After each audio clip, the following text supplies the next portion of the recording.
নমস্কার বন্ধুরা, আশা করছি তোমরা সবাই ভালো আছো। আমিও ভালো আছি। আজ নিয়ে এসেছি তোমাদের জন্য পটলের মুড়িঘণ্ট।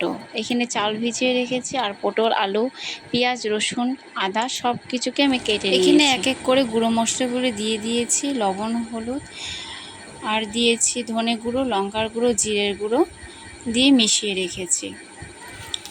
আর এখানে একটা কড়াই বসিয়ে দিয়েছি, তাতে গোটা জিরা, তেজপাতা দিয়ে আর এখানে যে মশলাগুলো কুটে রেখেছিলাম সেই মশলাগুলি দিয়ে দিলাম। আর দিয়ে দিলাম পটল আলু। মশলার সঙ্গে পটল আলুটা ভালো করে ভাজা ভাজা করব। মশলাটা আমি আগে একটু ভেজে নিয়েছি, তারপর পটল আলুটা দিয়ে দিয়েছি।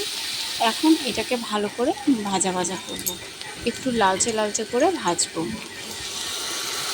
এখন দিয়ে দিলাম যে মশলাটা আমি গরম জলে ভিজিয়ে রেখেছিলাম সেটা দিয়ে দিলাম।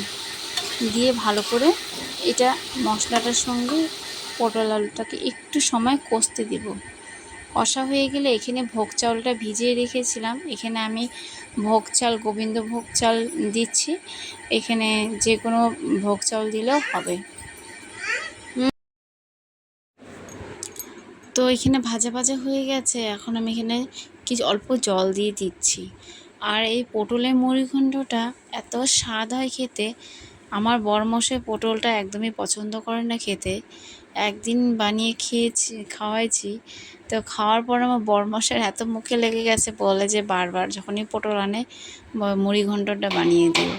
তো আপনারা একবার চেষ্টা করে দেখতে পারেন, হয়তো আপনাদেরও বাড়িতে কেউ না খেলে খেতে পারে। এখানে আমি নামানোর আগে গরম মশলা আর একটু ঘি দিয়ে দিয়েছি।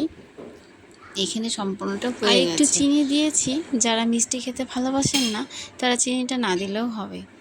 এখানে পটলের মুড়িঘণ্ট হয়ে গেছে। আর একটা আমি এসেছি রেসিপি, পরপর দুইটা রেসিপি নিয়ে এসেছি।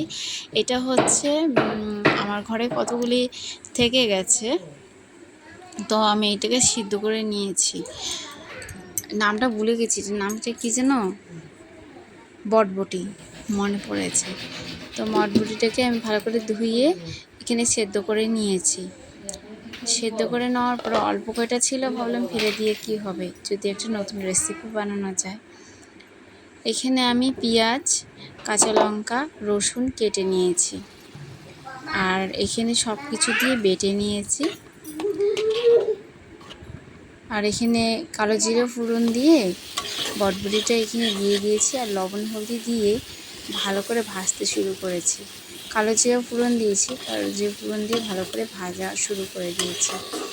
তো ভাজতে ভাজতে না এরকম দলা হয়ে যাবে, যখন দলা হয়ে যাবে তখন মনে হবে যে এটা হয়ে এসেছে। এটা খেতে যে এত স্বাদ হয়েছে, গরম গরম ভাতের সঙ্গে নিয়ে খেতে সেই দারুণ লাগে। আর স্বাদ অনুসারে চিনি, এটাতে একটু চিনি দিতে হবে, চিনি না দিলে এটা স্বাদটা পাওয়া যাবে না। অল্প স্বাদ অনুসারে একটু চিনি দিয়ে দিয়েছি।